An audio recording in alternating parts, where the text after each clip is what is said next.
آپ دیکھیں کہ اسلام نے ہمیں جو تعلیمات عطا فرمائی ہے قرآن حکیم کی صورت میں، وہ یہی ہے کہ انسان کسی بھی موقع پر،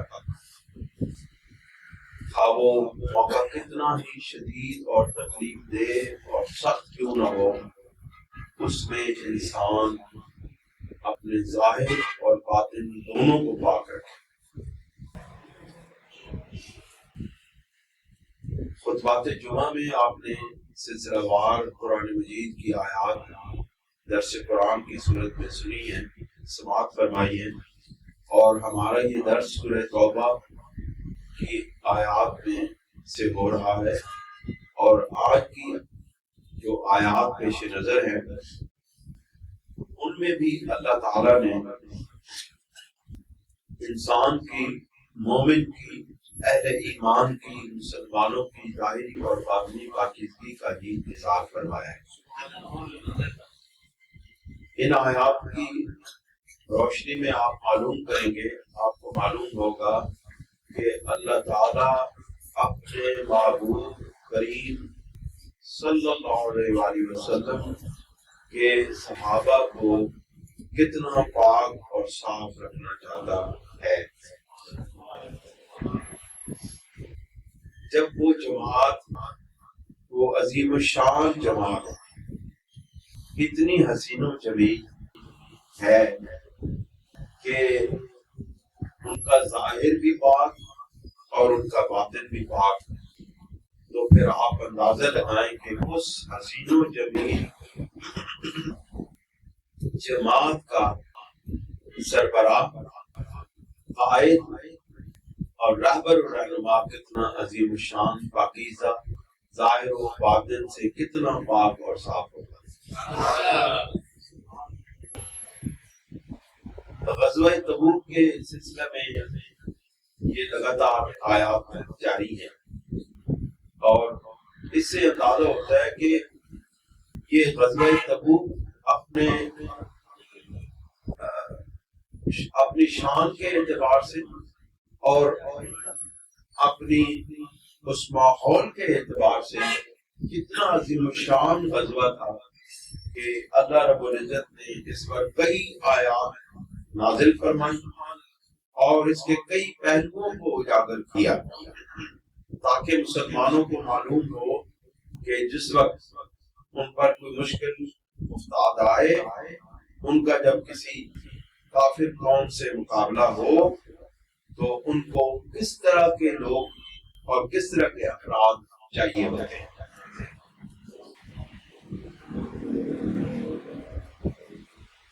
اللہ تعالیٰ نے مومنوں کو سرکار دو عالم صلی اللہ علیہ وسلم کی قیادت میں جب غزوہ تبوک کی طرف کوچ کرنے کا حکم دیا، اور وہ مسلمانوں کی اتنی عظیم الشان فتح ہے کہ جو بغیر جنگ کیے ہوئے پوری سلطنت روم کے دلوں کے اندر رعب ڈال کے، دبدبہ ڈال کے، سرکار دو عالم صلی اللہ علیہ وسلم کے ایک نبوت کا، آپ کی رسالت کا، آپ کے حق ہونے کا پیغام دے کے وہ جماعت واپس آئی تھی، اور جنگ نہیں ہوئی تھی۔ بغیر جنگ کیے اللہ کے محبوب نے دشمنان اسلام کے دلوں میں رعب ڈال دیا۔ اب جب جنگ کی تیاری ہونے لگی تو جماعت مسلمین کی، اہل ایمان کی تیاری ہونے لگی، اور اس جماعت کو خالص کیا جانے لگا۔ آپ کو معلوم ہے کہ رسول اللہ صلی اللہ علیہ وسلم نے پچھلی آیات میں یہ واقعات گزرے ہیں کہ اہل ایمان کو اس غزوہ کے لیے چندہ جمع کرنے کی، مال، اسباب، اسلحہ مہیا کرنے کی اپیل کی، حکم دی، اور پھر صحابہ کرام رضوان اللہ تعالیٰ علیہ مجمعین نے اپنا سب کچھ اپنے محبوب کے قدموں پر نچھاور کر دیا، قربان کر دیا۔ لیکن کچھ لوگ ایسے بھی تھے جن کے دل پاک نہ تھے، جن کے دل پاک نہ تھے، اللہ تعالیٰ نے ان کو اس مشکل وقت کے اندر الگ کر دیا۔ ہم پر آزمائشیں آتی ہیں، مشکلات آتی ہیں، مصائب و آرام آتے ہیں، ہم پریشان ہو جاتے ہیں کہ پتہ نہیں ہم مسلمان بھی ہیں۔ کئی لوگ ہم سے یہ اس بات میں رابطہ کرتے ہیں اور وہ یہی کہتے ہیں کہ جی ہم تو 5 وقت کی نمازیں بھی پڑھتے ہیں، روزے بھی رکھتے ہیں، نیک کام بھی کرتے ہیں، صدقہ و خیرات بھی کرتے ہیں، اس کے باوجود ہم پر یہ مشکلات آتی ہیں۔ کبھی گھر میں کوئی بیمار ہے، کبھی کیا مصیبت ہے، کبھی کیا پریشانی ہے، کبھی کیا پریشانی ہے۔ ان کو یہ معلوم نہیں ہے کہ اللہ تعالیٰ کے اپنے محبوب بندوں پر آزمائشیں ان کو خالص بنانے کے لیے ہوتی ہے۔ کاش کہ ہمیں معلوم ہو جائے کہ ہم پر یہ جو مصیبت آئی ہے، یہ جو پریشانی آئی ہے، یہ جو تکلیف آئی ہے، یہ جو بیماری آئی ہے، یہ ہمیں اللہ تعالیٰ کے خالص بندوں میں شامل کرنے کا ایک ذریعہ ہے۔ لیکن کہ اللہ تعالیٰ کے پاس کوئی واشنگ مشین نہیں ہے، کوئی لانڈری نہیں ہے، کوئی ایسی چیز نہیں ہے کہ بندے کو ڈالا جائے اور اس میں سے وہ پاک صاف ہو کے کپڑا دھلا کے باہر نکلے۔ ایسی بات تو نہیں ہے۔ اللہ تعالیٰ کی لانڈری، اللہ تعالیٰ کی واشنگ مشین یہی ہے۔ اس میں اللہ تعالیٰ دکھوں کا، پریشانیوں کا، بیماریوں کا ڈیٹرجنٹ پاؤڈر ڈالتا ہے، سرف ڈالتا ہے اور بندہ دھل دھلا کے پاک صاف ہو کے بارگاہ مصطفیٰ میں حاضر ہو جاتا ہے۔ بات سمجھ آ رہی؟ سرکار دو عالم صلی اللہ علیہ وسلم نے جب اہل ایمان کو غزوہ تبوک کی تیاری کا حکم دیا اور جب فوج تیار ہو گئی، جب نبی کریم علیہ السلام کا لشکر اسلام تیار ہو گیا اور ان کو کوچ کا حکم دیا، تو کچھ لوگ جو ہیں وہ سرکار دو عالم صلی اللہ علیہ وسلم کے پاس تشریف لائے اور کہنے لگے یا رسول اللہ صلی اللہ علیہ وسلم، ہماری یہ مجبوری ہے۔ کوئی کہتا میرے یہ پریشانی ہے، میرے گھر میں بیماری ہے، میں بیمار ہوں، مجھے یہ تکلیف ہے، میرے بچے چھوٹے چھوٹے ہیں، کوئی کیا بہانہ لے کے، کوئی کیا بہانہ لے کے میرے سرکار کی بارگاہ میں آتے گئے، سرکار ان کو معاف کرتے گئے اور ان کے عذر قبول کرتے چلے گئے اور ان کو کہتے گئے تو بھی نہ جا، تو بھی نہ جا، تو بھی نہ جا، تو بھی نہ جا۔ آپ دیکھیں، ایک طرف سخت مشکلات کا دور، جنگ سامنے کھڑی ہے اور رومیوں سے جنگ ہے، یعنی عیسائیوں سے جنگ ہے، اور عیسائیوں کی اس وقت سپر پاور تھی، یعنی 2 سپر پاور تھی، ایک مجوسیوں کی کسرا اور ایک عیسائیوں کی کیسر روم کی سلطنت، اور ایک تھی کسرا کی سلطنت۔ 2 سپر پاور اس وقت بھی موجود تھی، اور ایک سپر پاور کے ساتھ چند ہزار کا لشکر ٹکر لینے کے لیے جا رہا ہے، اور کچھ لوگ معذرت کر رہے ہیں، ہم نہیں جا سکتے، ہم نہیں جا سکتے، ہماری یہ مجبوری ہے۔ نبی کریم علیہ السلام نے ذرا بار بھی یہ پرواہ نہیں کی کہ ہم تھوڑے ہیں اور ہم بڑی سپر پاور کے ساتھ ٹکرانے کے لیے جا رہے ہیں، ہمیں بندوں کی ضرورت ہے، ہم ان کو کسی طریقے سے اپنے ساتھ ملا کے رکھیں۔ سرکار دو عالم صلی اللہ علیہ وسلم نے ان کو اجازت دے دی کہ جاؤ کام کرنا، ٹھیک ہے، تم بھی نہ جاؤ، تم بھی نہ جاؤ، تم بھی نہ جاؤ۔ اللہ رب العزت نے اس بات پر سرکار دو عالم صلی اللہ علیہ وسلم کو ارشاد فرمایا تھا کہ اے میرے محبوب صلی اللہ علیہ وسلم، اگر یہ فیصلہ نہ ہوا ہوتا تو آپ کو یہ حق نہیں تھا، آپ کو یہ بات اچھی نہیں تھی آپ کے لیے کہ آپ ان لوگوں کو اجازت دیتے، تاکہ یہ مشکل وقت میں آ کے پتہ چلتا کہ یہ کس جگہ کھڑے ہیں۔ اللہ کریم پھر ان کے اندر کی ناپاکی، وہ جو میں نے آپ کو عرض کیا کہ یہ ماہ مبارک تزکیہ نفس کا مہینہ ہے، اندر کو پاک کرنے کا اور اندر کی صفائی کا مہینہ ہے، تو اللہ تعالیٰ ان کی منافقت کو ظاہر کر رہی ہے۔ یہ جو اندر کی پاکیزگی ہے، یہ منافقت کو دور کرنے کا ہے۔ منافقت ہے کیا؟ منافقت یہ ہے کہ ظاہر کچھ اور ہو، باطن کچھ اور ہو۔ میرے منہ پہ، آپ کے منہ پہ کوئی اور بات کہی جائے اور پیٹھ پیچھے کوئی اور بات کہی جائے، اس کو منافقت کہتے ہیں۔ دل میں کچھ اور رکھا جائے، زبان میں کچھ اور، اس کو منافقت کہتے ہیں۔ رسول اللہ صلی اللہ علیہ وسلم نے منافق کے 4 نشانیاں بتائی۔ بہرحال وہ آج موضوع نہیں ہے، موضوع ہے دل کی پاکیزگی کا نام، منافقت کو دور کرنے کا نام، کہ انسان کی زبان اور اس کا دل ایک ہو جائے، جو اس کے دل میں ہو وہ زبان پر ہو، جو زبان پر ہو وہ دل میں ہو، اس کو ایمان کہتے ہیں۔ اور جو زبان اور دل کا جہاں پہ اختلاف ہو جائے، دل کچھ اور کہے زبان کچھ اور کہے، اس کو منافقت کہتے ہیں۔ تو اجازت دے دی کہ آپ غزوہ تبوک کے لیے نہ جائیں۔ اللہ کریم نے پھر ان کے اندر کی بات کو بتایا کہ وَلَوْ أَرَادُوا الْخُرُوجَ لَعَدُّوا لَهُ عُدَّةً، اگر انہوں نے باہر نکلنے کا، یعنی جنگ کے لیے باہر نکلنے کا ارادہ کیا ہوتا تو انہوں نے کچھ تیاری کی ہوتی، انہوں نے کچھ سامان تیار کیا ہوتا۔ وَلَٰكِنْ كَرِهَ اللَّهُ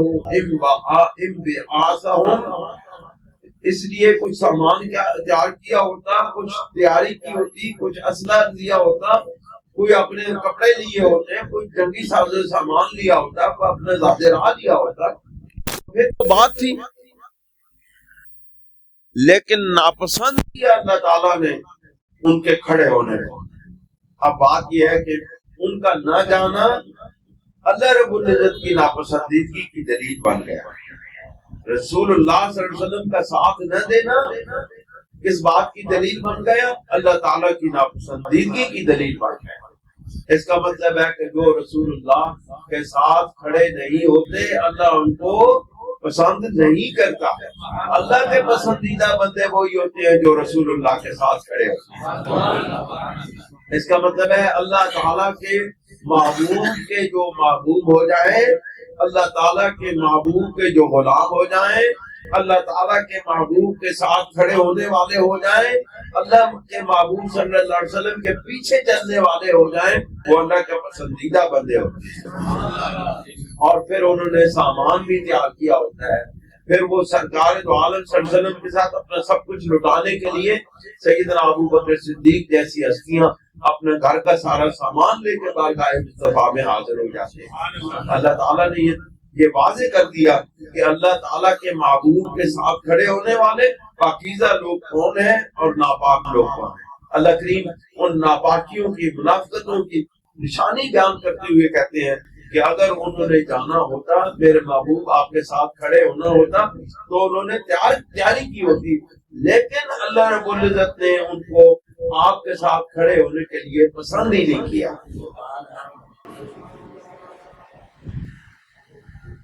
وَقِيلَ اقْعُدُوا مَعَ الْقَاعِدِينَ، اور ان کو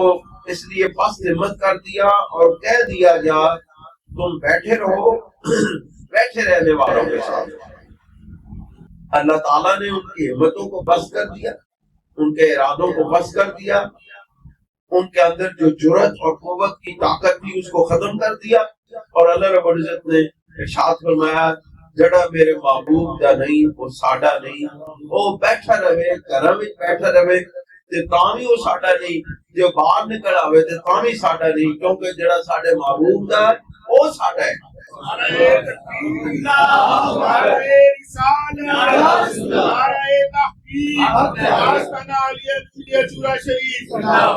آپ اندازہ لگائیں کہ سرکار دو عالم صلی اللہ علیہ وسلم کے ساتھ جو جڑ جانے والے لوگ ہیں، اللہ تعالیٰ ان کو اپنا بنا لیتا ہے، اور جو سرکار کے قدموں کے ساتھ جڑتے نہیں ہیں اللہ تعالیٰ ان کو کہتا ہے کہ تم اپنی بس جس طرح کی چاہے زندگی گزارو، ہمارا تمہارے ساتھ کوئی تعلق اور واسطہ نہیں ہے۔ اللہ تعالیٰ پھر ان کی اس کیفیت کو ایک اور انداز میں بیان کرتے ہیں۔ اللہ کریم ارشاد فرماتے ہیں لو خرجوا فیکم ما زادوکم الا خبالا، اے میرے محبوب اگر یہ آپ کے ساتھ نکل بھی آتے، آپ کے ساتھ چل بھی پڑتے، آپ کے ساتھ یہ جنگ میں شامل ہونے کے لیے شرموں کو شرمی نکل بھی پہندے، وہ رکھنا سے چند قدم نکل پہندے، ما زادوکم الا خبالا، لیکن یہ فساد کے سوا اور کچھ بھی چیز کا اضافہ نہ کرتے۔ یعنی ان منافقوں نے جدھر بھی رہنا تھا، جہاں بھی رہنا تھا، یہ فساد ہی برپا کرتے، اس کے علاوہ انہوں نے کچھ کام نہیں کرنا تھا۔ اللہ تعالیٰ اپنے محبوب کی اس جماعت کو ان پلید خیال لوگوں سے الگ کر رہا ہے۔ اے میرے محبوب یہ اگر آپ کے ساتھ چل بھی پڑتے تو ان کا کام کیا ہوتا ہے؟ منافق کا کام کیا ہوتا ہے؟ فساد پیدا کرتا ہے۔ فساد پیدا کیا کرتا ہے؟ لوگوں کے دلوں کے اندر بس ہمت ہی پیدا کرتا ہے، لوگوں کے دلوں کو چھوٹا کرتا ہے، وسوسے پیدا کرتا ہے، لوگوں کو یہ بتاتا ہے کہ یار یہ جو کام ہو رہا ہے یہ کوئی اتنا اچھا کام نہیں ہے، اس میں بڑی پریشانیاں ہیں، بڑی مشکلات ہیں، یہاں مال خرچ کرنا پڑتا ہے، پیسے دینے پڑتے ہیں، جان لگانی پڑتی ہے، وقت دینا پڑتا ہے، تو کیوں نہ ہم اپنے گھر کے کاموں میں مصروف رہیں، گھروں میں بیٹھ رہے ہیں، کاروبار کریں، دکان چلائیں، کارخانے چلائیں۔ یہ جماعت کا کام کیا ہے؟ یہ دین اسلام کا کام کیا ہے؟ اس کے لیے کیا محنت کرنی ہے؟ وہ جہاں بھی یہ منافق لوگ ہوتے ہیں یہ دلوں کے اندر وسوسے پیدا کر کے دلوں کو چھوٹا کرتے رہتے ہیں۔ اللہ کریم نے فرمایا میرے محبوب یہ اگر آپ کے ساتھ چل بھی پڑتے، نکل بھی پڑتے، تو یہ سوائے فساد کے اور کچھ بھی نہ کرتے۔ وَلَا عَوْدَهُ خِلَالَكُمْ يَبْغُونَكُمُ الْفِتْنَةَ، اور یہ تمہارے درمیان فتنہ و فساد اور پریشانیاں پیدا کرنے کی دوڑ دھوپ کرنے میں لگے رہتے ہیں۔ یعنی یہ اس وقت بھی تمہارے درمیان فتنہ پیدا کرنے کی دوڑ دھوپ کرتے، اس کے علاوہ کچھ نہ کرتے۔ وَفِيكُمْ سَمَّاعُونَ لَهُمْ، اللہ رب العزت نے فرمایا کہ یہ جو لوگ آپ سے الگ ہو گئے ہیں ابھی بھی ان کے کچھ جاسوس تمہارے اندر موجود ہیں۔ آپ دیکھیں اللہ تعالیٰ اپنے محبوب کے غلاموں کو کس طرح خبردار کر رہے ہیں ان منافقوں سے، کہ منافق جو ہے وہ کسی نہ کسی صورت میں تم سے الگ ہونے کے باوجود کسی نہ کسی صورت میں تمہارے اندر موجود ہیں۔ اس کا یہ مطلب ہے کہ اپنی جماعت کے اندر، اہل ایمان کے اندر، مسلمانوں کے اندر مسلمانوں کو بڑا آگاہ اور بڑا چوکنا اور بہت ہی ہوشیار رہنا چاہیے کہ تمہارے اندر تمہارے دشمنوں کے جاسوس موجود ہوتے ہیں۔ وہ دورہ کام کرتے ہیں، ایک تو تمہیں پست ہمت کرتے ہیں، تمہاری ہمتوں کو چھوٹا کرتے ہیں، اور دوسرا کام وہ یہ کرتے ہیں تمہاری تیاریوں کی خبریں وہ تمہارے دشمنوں تک پہنچاتے ہیں۔ فرمایا واللہ علیم بالظالمین، اور اللہ رب العزت ظالموں کے بارے میں بہت خوب طریقے سے جانتے ہیں۔ پھر فرمایا لقد ابتغوا الفتنة من قبل وقلبوا لك الامور حتى جاء الحق وظهر امر الله وهم كارهون۔ اے حبیب مصطفیٰ صلی اللہ علیہ وسلم، وہ اس سے پہلے بھی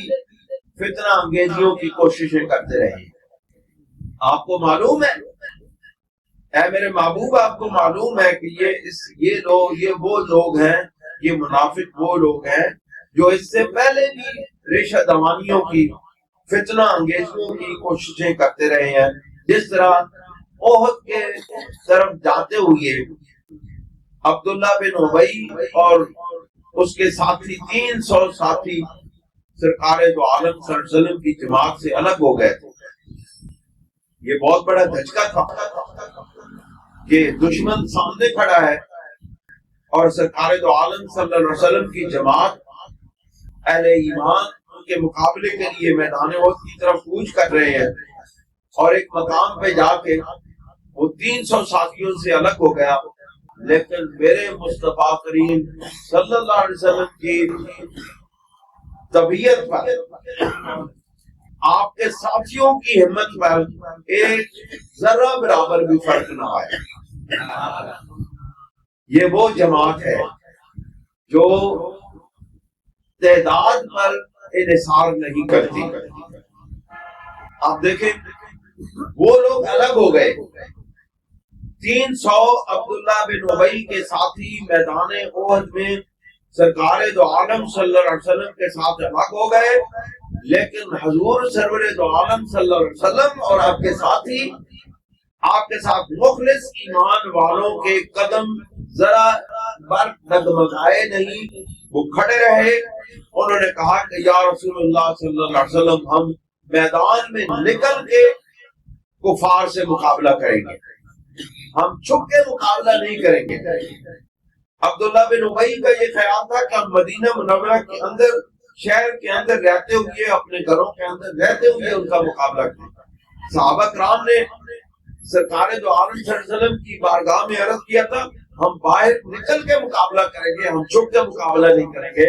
تو جس وقت وہ الگ ہو گیا تو سرکار دو عالم صلی اللہ علیہ وسلم کے ساتھی مزید ارادوں کے ساتھ، مزید قوتوں کے ساتھ رسول اللہ صلی اللہ علیہ وسلم کے ساتھ کھڑے ہو گئے۔ اور آج اگر کوئی بدبخت انسان، اگر کوئی گھٹیا سوچ والا انسان ان عظیم الشان صحابہ کے بارے میں کہے، بکواس کرے کہ وہ صحابہ سرکار دو عالم صلی اللہ علیہ وسلم کو تنہا چھوڑ کے بھاگ گئے تھے، اگر انہوں نے بھاگنا ہوتا تو وہ اس مقام پہ واپس چلے جاتے۔ جو لوگ عبداللہ بن ابی کے الگ ہونے کے باوجود میرے محبوب کے قدموں کے ساتھ لگے رہے، سرکار دو عالم صلی اللہ علیہ وسلم کے ساتھ جڑے رہے، اپنی جانوں کو ہتھیلیوں پر رکھ کر محبوب کریم صلی اللہ علیہ وسلم کے ساتھ میدان احد میں چلے گئے، وہ بھاگنے والے نہیں تھے۔ منافق لوگ ہوتے ہیں جو لوگوں کے ذہنوں کے اندر زہر ڈال کے ان کو ذہنوں کو، ان کے ارادوں کو پست کرتے ہیں، یہ منافقوں کی نشانی ہے۔ منافق کس طرح کے لوگ ہوتے ہیں؟ جو ان عظیم الشان ہستیوں پر تنقید کرتے ہیں کہ جو لوگ کہ سرکار دو عالم صلی اللہ علیہ وسلم کے ساتھ ہی چھوڑ کے چلے گئے۔ اللہ کے بندو، تمہیں اس مارکے کے اندر دیکھیں نا، جنگ ہوتی ہے، اس میں کبھی فوجیں آگے جاتی ہیں، کبھی پیچھے جاتی ہیں، کبھی مورچوں میں، کبھی آگے کبھی پیچھے، یہ تو میدان جنگ کا ایک ماحول ہوتا ہے۔ لیکن یاد رکھو کہ میدان احد کو، جنگ احد کو شکست کہنے والوں کی، شکست کہنے والے بھی یہی وہ منافقین لوگ ہیں جو صحابہ کرام پہ تنقید کرتے ہیں۔ یقین رکھو آپ نتائج کے اعتبار سے جنگوں کے ماحول کو دیکھتے ہوئے آپ اگر نتیجہ نکالو گے تو میدان احد میں اہل ایمان کو فتح ہوئی تھی۔ اس تمام تر زخمی ہونے کے باوجود، تمام زخموں کے باوجود، اتنے صحابہ کرام کی شہادت کے باوجود بھاگ کے میدان احد سے پہنچ گیا تھا۔ کفار مکہ بھاگ کے گئے تھے، میرے سرکار کو ادھر ہی میدان احد میں موجود رہے تھے۔ جو لوگ موجود رہے وہ فاتح ہوتا ہے، جو بھاگ جائے وہ شکست خوردہ ہوتا ہے۔ معلوم ہوا آپ کو، میدان احد میں صحابہ کرام بھاگے نہیں تھے، بھاگ جانے والے کفار تھے، کفار مکہ بھاگ گئے تھے، شکست ہوئی تھی۔ میرے محبوب کے ساتھی سرکار کے ساتھ انٹیکٹ رہے، موجود رہے، کھڑے رہے۔ آپ خود میں تاریخ میں دیکھیں کہ جس وقت نبی کریم علیہ السلام تنہا ہو گئے تھے تو ان کے ساتھ کون کھڑا تھا؟ ان کے ساتھ ابو بکر صدیق کھڑے تھے، ان کے ساتھ عمر فاروق کھڑے تھے، ان کے ساتھ مولا علی المرتضیٰ کھڑے تھے، ان کے ساتھ دیگر صحابہ کھڑے تھے۔ یہ وہ گھٹیا سوچ والے لوگ ہیں، یہ ہم یاد رکھو، میں یہ بات اس لیے کہہ رہا ہوں، صحابہ کرام کی عزت و ناموس ہمارا بنیادی عقیدہ ہے، اہل سنت و جماعت کا یہ ہمارا بنیادی عقیدہ ہے کہ نبی کریم علیہ السلام کے تمام صحابہ کرام، میرے محبوب صلی اللہ علیہ وسلم کے تمام اہل بیت اطہار صاحب ایمان اور نبی کریم صلی اللہ علیہ وسلم کے غلام تھے۔ اللہ کریم ان کی اس فتنہ انگیزی کو یوں کر کے ارشاد فرماتے ہیں کہ لقد ابتغوا الفتنة من قبل، یہ پہلے بھی ایک فتنہ برپا کر چکے ہیں، وقلبوا لك الامور، اور آپ کے جو تجویزیں ہیں ان کو الٹ پلٹ چکے ہیں، حتی جاء الحق وظہر امر اللہ، یہاں تک کہ حق آ گیا اور اللہ تعالیٰ نے ان کے اللہ تعالیٰ کا حکم غالب آ گیا، وہم کارہون، اور وہ ناخوش تھے، یعنی وہ منافق اس وقت بھی الگ ہونے کے باوجود تمام مسلمان ایک طرف تھے، منافق ایک طرف تھے۔ ہمیشہ یہی ہوتا ہے کہ تمام اہل ایمان ایک طرف ہوتے ہیں، منافق الگ ہوتے ہیں۔ آج بھی دیکھیں، تمام اہل ایمان ایک طرف ہے اور منافق الگ ہے۔ فرمایا کہ وہ تمہاری اس فتح و نصرت کو اللہ تعالیٰ نے جو تمہیں عطا فرمائی، میرے محبوب میدان احد میں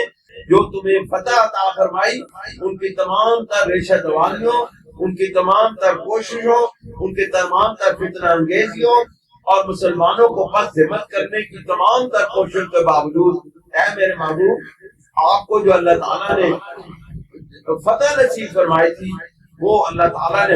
اپنے حکم سے اپنے اس کو ظاہر کر دیا تھا، تو اے میرے محبوب وہ بات ان کو پسند نہ آئی۔ وَمِنْهُمْ مَنْ يَقُولُ اذن لِّي وَلَا تَفْتِنِّي، اور ان میں سے بعض کہتے ہیں اجازت دیجیے مجھے گھر ٹھہرا رہا ہوں، کہ مجھے گھر میں ٹھہرا رہا ہوں مجھے، اور مجھے فتنہ میں نہ ڈالیے۔ یعنی جو بات میں پہلے عرض کر چکا ہوں وہ یہی ہے کہ وہ لوگ سرکار دو عالم صلی اللہ علیہ وسلم سے اجازتیں مانتے تھے۔ الا فی الفتنة سقطوا، خبردار فتنہ تو وہ کر چکے، فتنے میں تو وہ گر چکے۔ الا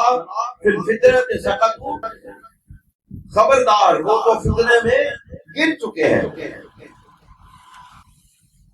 وَإِنَّ جَهَنَّمَ لَمُحِيطَةٌ بِالْكَافِرِينَ، بے شک جہنم ان کافروں کو گھیرے ہوئی ہے۔ اب ان کفار مکہ کی ان منافقوں کی اور چال، ایک اور کیفیت اللہ تعالیٰ سامنے لاتے ہیں۔ کیا میرے محبوب جو آپ کے ساتھ نہیں ہوتے، جو آپ کے ساتھ تعلق نہیں رکھتے، ان کے ایک اور ذرا خصلت آپ کے سامنے بیان کی ہے۔ اللہ کریم فرماتے ہیں ان تصبک حسنۃ تسؤہم، اے میرے محبوب اگر آپ کو کچھ بھلائی پہنچتی ہے،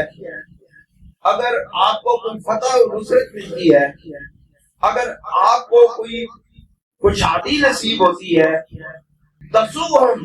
تو وہ ان کو آپ کی خوشحالی بری لگتی ہے۔ یعنی منافق وہ ہوتا ہے جو مسلمانوں کی ترقی، مسلمانوں کی عزت، مسلمانوں کی فتح کو ناپسندیدگی کی نگاہ سے دیکھتا ہے۔ وَإِن تُصِبْكَ مُصِیبَةٌ، اور اگر تمہیں کوئی مصیبت ملتی ہے، کوئی آزمائش ملتی ہے، کوئی پریشانی ملتی ہے، تو کیا کہتے ہیں یقولوا قد اخذنا امرنا، تو وہ کہتے ہیں کہ ہم نے درست کر لیا تھا اپنا کام۔ یعنی یہ جو مصیبت اہل ایمان پہ پڑی ہے، ہم نے چونکہ اپنا معاملہ درست کر لیا تھا، لہذا یہ جو مصیبت آئی ہے اس سے ہم بچ گئے۔ لیکن جب مسلمانوں کو خوشحالی نصیب ہوتی ہے تو وہ کہتے ہیں، اہل ایمان کو خوشحالی نصیب ہوتی ہے تو وہ ان کو بری لگتی ہے۔ اس کا مطلب ہے رسول اللہ صلی اللہ علیہ وآلہ وسلم وہ اللہ تعالیٰ نے جب فتح و نصرت سے، عزتوں سے، بڑی عظیم شان فتوحات سے نوازا، تو یہ جو منافق لوگ تھے ان کو وہ فتوحات بری لگی۔ لیکن جب کبھی بشری تقاضوں سے لوگوں کو آزمانے کے لیے اچھے اور برے لوگوں کو الگ الگ کرنے کے لیے، یعنی منافقوں کو اہل ایمان سے الگ کرنے کے لیے جب مصیبت ہوئی تو اس میں اس مصیبت اور پریشانی کا شکار جب مسلمان ہوئے تو پھر کیا ہوا؟ وہ خوشیاں کرنے لگے کہ دیکھو جی اصل تو پہلے ہی یہ کہہ دیتا سی کہ ایسے نہیں جانا چاہیے، اسی تو پہلے کہہ دیتا سی کیا کام نہیں کرنا چاہیے، لہٰذا اسی تو نہیں کہ لہٰذا اسی بات فرمایا کریم مالک نے وَيَتَوَلَّوْا وَهُمْ فَرِحُونَ، اور وہ خوشیاں مناتے ہوئے لوٹتے ہیں قُلْ لَن يُصِيبَنَا إِلَّا مَا كَتَبَ اللَّهُ لَنَا، اے میرے محبوب آپ فرما دیں کہ یہ جو پریشانی ہمیں ملی ہے، یہ جو تکلیف ہمیں ملی ہے، یہ تمہاری وجہ سے نہیں، تمہارے الگ ہونے کی وجہ سے نہیں، تمہارے گھروں میں بیٹھ رہنے کی وجہ سے نہیں، تمہارا ہمیں چھوڑ جانے کی وجہ سے نہیں، بلکہ اے میرے محبوب آپ فرما دیں کہ ہمیں ہرگز یہ جو تکلیف اور پریشانی ہے یہ نہیں پہنچی ہے الا ما كتب اللہ لنا، سوائے اس کے کہ اللہ رب العزت نے اس کو ہمارے لیے لکھ دیا تھا، اس کو ہمارے لیے لکھ دیا تھا، ہوا مولانا، وہی ہمارا مولا ہے، وعلی اللہ فلیتوکل المؤمنون، اور اللہ رب العزت پر ہی اہل ایمان توکل کرتے ہیں۔ بات یہ ہے کہ اہل ایمان کی اللہ تعالیٰ نے یہ نشانی، منافقوں کی نشانیاں یہ بتائی اور اہل ایمان کی نشانی یہ بتائی کہ جب منافق لوگ اہل ایمان کی کسی تکلیف پر خوش ہوتے ہیں اور اپنی تدبیرات کو یہ سمجھتے ہیں کہ ہم نے یہ جو تدبیر کی ہم اس سے بچے ہیں، اللہ تعالیٰ اہل ایمان کے ذریعے محبوب کریم صلی اللہ علیہ وسلم کے ذریعے آپ فرماتے ہیں قل، اے میرے محبوب آپ ان کو بتا دیں، آپ ان کو بتا دیں لن یصیبنا الا ما کتب اللہ لنا، کہ یہ جو مصیبت اور تکلیف ہمیں پہنچی ہے یہ تمہارے الگ ہونے کی وجہ سے نہیں، تمہارا ہمیں چھوڑ جانے کی وجہ سے نہیں، بلکہ یہ اللہ رب العزت کی طرف سے ہماری آزمائش، ہمارے درجات کے بلند کرنے کی وجہ سے ہے۔ اس کی وجہ یہ ہے کہ وہ مولانا، وہی ہمارا مولا ہے، وہی ہمارا دوست ہے، وہی ہمارا ساتھی ہے، اور جو ساتھی ہوتا ہے، جو دوست ہوتا ہے، جو محبت کرنے والا ہوتا ہے، وہ اپنے دوست کو نقصان نہیں پہنچا سکتا۔ اللہ کے محبوب یہ بتاتے ہیں کہ ان لوگوں کو یہ کہتے ہیں کہ یہ جو مصیبت آئی ہے یہ ہمارے محبوب کی طرف سے آئی ہے، وہ مولانا، وہ ہمارا محبوب ہے، اور محبوب کی طرف سے آنے والی مصیبتیں انسان کے لیے پھول ہوتے ہیں، گلدستے ہوتے ہیں۔ اگر محبوب کی طرف سے تکلیف اور درد آ جائے تو یہ محب کے لیے خوشی کا باعث ہوتا ہے۔ حضرت امام ربانی مجدد الفیصانی شیخ احمد سرندی رحمۃ اللہ علیہ اپنے مکتوبات شریف میں ارشاد فرماتے ہیں کہ محبوب کی طرف سے جو محب کو مصیبتوں اور تکلیفوں میں جو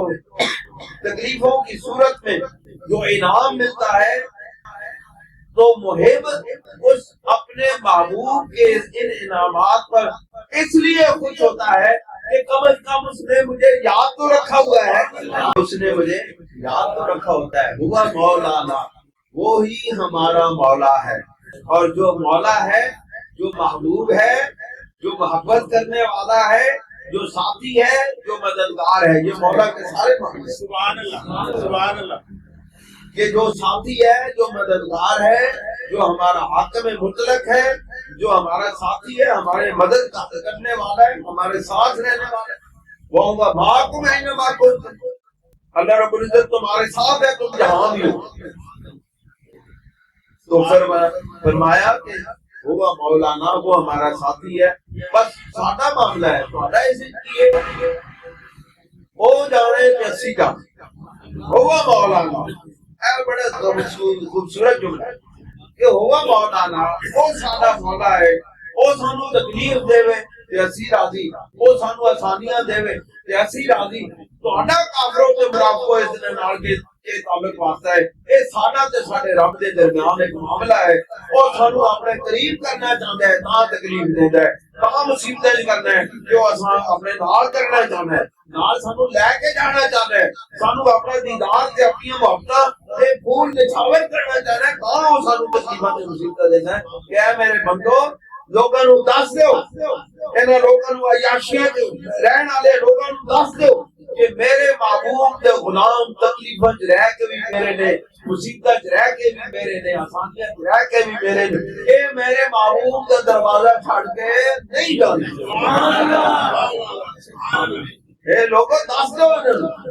کہ میرے محبوب دے غلام او غلام جڑے محبوب دے دروازے نو 100 واری جھڑکاں پون، او محبوب دے دروازے نو نہیں چھوڑ کے رہنے، او محبوب دے دروازے دے نال لگے رہنے، انہاں نو معلوم ہے کہ یہی دروازہ ساڈا ہے، اے دروازہ ساڈے محبوب دا ہے، اتھوں ہی اساں کامیابیاں پالیاں نے، اتھوں ہی سب کچھ ملنا ہے۔ اگر تھوڑی جی تکلیف آئی ہے تے کی ہو گیا، سانو رب تعالیٰ تو ملیا ہے، اساں اپنا رب ملیا ہے، اساں اپنا محبوب ملیا ہے، اساں اللہ تعالیٰ نے اپنا محبوب عطا فرمایا ہے، اتنا مہربان محبوب اللہ تعالیٰ نے سانو اپنا سونا محبوب عطا فرمایا ہے، اس تو بعد کے اور کیڑی نعمت ہے لوگوں تسی سانو خوشیاں دا تہاڈا کی معیار ہے، تسی کیڑیاں خوشیاں سمجھدے ہو؟ تہاڈے نزدیک خوشیاں تے آسانیاں کیڑیاں نے؟ اور لوگوں ساڈے کول پوچھو، ساڈا محبوب اللہ رب العزت دا محبوب سانو مل گیا، سانو اس تو وڈی نعمت، اس تو وڈا انعام، اس تو وڈی خوشی اور کوئی ہو سکتی نہیں۔ اللہ کریم ارشاد فرماتا ہے وَعَلَى اللَّهِ فَلْيَتَوَكَّلِ الْمُؤْمِنُونَ، ایمان والے وہ ہیں جو اللہ ہی پر توکل کرتے ہیں، اللہ ہی پر توکل کرتے ہیں، اللہ تعالیٰ دے نال ہی رہتے ہیں، بھاویں جو مرضی ہو جائے، جتنی تکلیفاں مل جان، وہ اللہ تعالیٰ دے محبوب دے دروازے کو نہیں چھڑتے۔ پھر فرمایا قل هل تربصون بنا الا احدى الحسنيين، فرمائیے کیا تم منتظر ہو ہمارے متعلق کہ ہم مارے جائیں؟ یہ مرنا نہیں ہے مگر ایک بھلائی، ان دو بھلائیوں میں سے ہے جن کے ہم خواہاں ہیں۔ اب منافقوں کی ایک اور بات، منافق یہ چاہتے تھے کہ اہل ایمان جو ہے یہ دنیا سے چلے جائیں، مر جائیں، شہید ہو جائیں، قتل ہو جائیں، کم ہو جائیں۔ اللہ کے محبوب کے غلاموں نے فرمایا اے میرے محبوب آپ ان سے فرما دو تم یہ چاہتے ہو کہ ہم مر جائیں؟ نہیں، ہمیں دو بھلائیوں میں سے ایک بھلائی مل جائے، ہم بچ جائیں گے تو محبوب کی غلامی میں رہیں گے، مر جائیں گے تو شہادت نصیب ہوگی۔ سانو تو دو بھلائیاں تو ایک بھلائی ضرور ملے گی، غلامی مصطفیٰ کا یہ فیضان ہے، سرکار دو عالم صلی اللہ علیہ وسلم کی غلامی کا یہ فیضان ہے کہ دو بھلائیوں میں سے ایک بھلائی اہل ایمان کو ضرور ملتی ہے، یا ان کو مصطفیٰ کی غلامی نصیب ہوتی ہے اور وہ در مصطفیٰ پہ کھڑے رہتے ہیں، سرکار دو عالم صلی اللہ علیہ وسلم کے ساتھ لگے رہتے ہیں، یا پھر ان کو حیاتی والی موت مل جاتی ہے، شہادت مل جاتی ہے، وہ یہاں رہ کے بھی زندہ ہے، وہ وہاں جا کے بھی زندہ ہے۔ فرمایا وَنَحْنُ نَتَرَبَّصُ بِكُمْ، اور ہم انتظار کرتے ہیں تمہارے لیے ان یصیبکم اللہ بعذاب من عنده، اور پھر آپ فرمایا کہ اے میرے محبوب آپ فرما دے کہ ہمیں تو دو بھلائیوں میں سے ایک بھلائی ضرور ملے گی، لیکن نحن نتربص بکم ان یصیبکم اللہ بعذاب من عنده، لیکن ہم اس انتظار میں ہیں کہ اب تمہاری اس منافقت کا نتیجہ یہ نکلنے والا ہے کہ اللہ رب العزت تمہیں اپنی بارگاہ سے، اپنی جانب سے عذاب میں مبتلا کرے گا، اور بِأَيْدِینَا، یا ساڑھے ہاتھوں سے مارا جائے۔ ہم تو مرتے بھی زندہ ہیں، لیکن تمہارے اوپر تمہاری موت عذاب ہوگی۔ وہ عذاب کس طرح ہوگی؟ حضور سرور دو عالم صلی اللہ علیہ وسلم نے فیصلہ فرما دیا وہ اس صورت میں ہوگی یا اللہ رب العزت کی طرف سے عذاب آ جائے گا یا پھر ایمان والوں کے ہاتھوں وہ مارے جائیں گے. فتربصوا انا معکم متربصون، بس تم بھی انتظار کرو، ہم بھی تمہارے ساتھ انتظار کرتے ہیں. یعنی فیصلہ ہو چکا ہے. سرکار دو عالم صلی اللہ علیہ وسلم نے جب فرما دیا کہ دو غلط ایک ہونی ہے تو پھر ہونی ہے، فرمایا کہ اب ہم اس وقت کا انتظار کر رہے ہیں. آپ بھی اس بات کا انتظار کرو اے منافقوں اور کافروں کہ اللہ تعالیٰ اپنی بارگاہ سے تمہارے اوپر عذاب بھیجتے یا ہمارے ہاتھوں سے تمہیں عذاب جہنم یا نار جہنم کی طرف سفر کرواتے. قل انفقوا طوعا وكرها لن يتقبل منكم، فرمائیے خوشی سے خرچ کرو یا ناخوشی سے، تمہارا خرچ کرنا ہرگز قبول نہیں کیا جائے گا. اس کی وجہ یہ کہ کچھ لوگ آئے، انہوں نے سرکار دو عالم صلی اللہ علیہ وسلم کے بارگاہ میں اپنا کچھ مال پیش کرنے کی کوشش کی. یا رسول اللہ اسی طرح نہیں جا سکتے ہیں لیکن تھوڑا جا مال ہے. اللہ رب العزت نے بتایا ان کا مال نہیں لینا، منافقوں کا مال نہیں لینا ہے، منافقوں کا مال نہیں لینا، منافقوں کا ہدیہ قبول نہیں کرنا ہے. اہل ایمان کا اخلاص والوں کا ہدیہ اور ان کا نذرانہ قبول کرنا ہے، منافقوں کا مال قبول نہیں کرنا. فرمایا تسی باویں خوشی نال خرچ کرو باویں ناخوشی نال خرچ کرو، تمہارا نذرانہ ہرگز قبول نہیں کیا جائے گا. انکم کنتم قوما فاسقین، بے شک تم فاسق نافرمان قوموں میں گروہ میں سے، یعنی کہ نافرمان گروہ میں والوں سے نذرانہ قبول نہیں کیا جائے گا. وما منعهم ان تقبل منهم نفقاتهم الا انهم كفروا بالله وبرسوله ولا يأتون الصلاة الا وهم كسالى ولا ينفقون الا وهم كارهون. اللہ کریم ارشاد فرماتے ہیں اور نہیں منع کیا ہے انہیں کہ قبول کیے جائیں ان سے ان کے اخراجات سوائے اس کے کہ انہوں نے کفر کیا اللہ کے ساتھ اور اس کے رسول کے ساتھ، اور نہیں آتے نماز ادا کرنے کے لیے مگر سست ہو کر، اور نہیں خرچ کرتے مگر اس حال میں کہ وہ ناخوش. اللہ کریم نے کفار اور منافقوں کی یہ نشانی بیان کی ہے کہ ان کے نذرانے، ان کی جو احتیاط ہے یا ان کی جو جنگ کے لیے یا جس کے لیے بھی جو باتیں جو اخراجات دیے جائیں گے وہ قبول نہیں کیے جائیں گے. اس کی وجہ بیان کی، وجہ یہ ہے کہ وہ کافر ہیں، اللہ کے ساتھ انہوں کفر کرتے ہیں، وہ بے رسول ہی اور اس کے رسول کے ساتھ کفر کرتے ہیں. یہ دو مین وجوہات ہیں جو بنیادی وجوہات ہیں جن کی وجہ سے کفار اور منافقین کے نذرانے قبول نہیں کیے جاتے ہیں. ولا یأتون الصلاۃ، اور ان کی ظاہری نشانی یہ ہے، ان کی باطنی نشانی باطنی ناپاکی یہ تھی جو اللہ اور اس کے رسول کے ساتھ نافرمانی کرتے تھے. ان کی ظاہری نشانی یہ ہے کہ وہ نماز کے لیے نہیں آتے الا وهم کسالى، اگر آ بھی جاتے ہیں تو بڑے سست انداز میں، تھکے تھکے انداز میں، اور پتہ نہیں کس گیلے ڈالے ہو کر کے، نہ چاہتے ہوئے اور دل سے نہیں بلکہ محبت کے ساتھ بارگاہ الہی میں نہیں بلکہ کسی نے جس طرح زبردستی لا کے کھڑا کر دیا اس طرح وہ نماز پڑھنے کے لیے آتے ہیں. ولا ينفقون الا وهم كارهون، وہ خرچ نہیں کرتے، اگر انہوں کو خرچ کرنا بھی پڑ جائے تو خرچ نہیں کرتے مگر بڑی مشکلیں دے نال پیسے کھول کے ٹکس میں جو دوسری جیبوں میں اتروں پھر وچوں سارے جو 100 روپے کٹ کے اللہ دی مسجد دے دے. بھائی یہ مسجد کی ترقی واسطے آیا لوگ، اے بجلی دے بل آسن، اے جہاں اور صفائیاں ہوسن، مسجد کے دوسرے اخراجات واسطے میں بڑا خرچہ کی طرح 100 روپے تو نہیں. یعنی اللہ تعالی کی بارگاہ میں وہ خرچ نہیں کرتے، رسول اللہ کی بارگاہ میں وہ خرچ نہیں کرتے مگر بڑی تکلیف محسوس کرتے. دوستوں اور بزرگوں، یہ جو آیات منافقین کے بارے میں اور کفار کے بارے میں اللہ تعالیٰ نے بیان فرمائی ہے، یہ کیا ہے؟ تمام کا خلاصہ یہ ہے اللہ تعالیٰ نے اپنے محبوب کریم صلی اللہ علیہ وسلم کے صحابہ کو ان تمام بری خصلتوں سے پاک کیا، ان کا تزکیہ نفس کیا، ان کا تزکیہ باطن کیا، اور میرے محبوب کی جتنی بھی جماعت ہے، جتنے بھی صحابہ کرام ہیں، جتنے بھی اہل بیت اطہار ہیں وہ سارے پاک ہیں. کیوں؟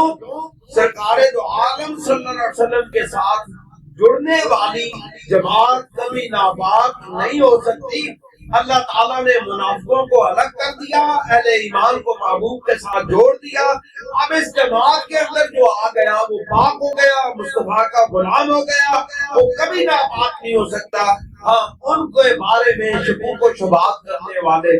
دل ناپاک ہوتے ہیں، وہ جانیں ناپاک ہوتی ہیں، وہ آنکھیں ناپاک ہوتی ہیں، وہ دل ناپاک ہوتے ہیں، وہ زبانیں ناپاک ہوتی ہیں جو مصطفیٰ کے پاکیزہ غلاموں کے بارے میں زبان درازیاں کرتے ہیں.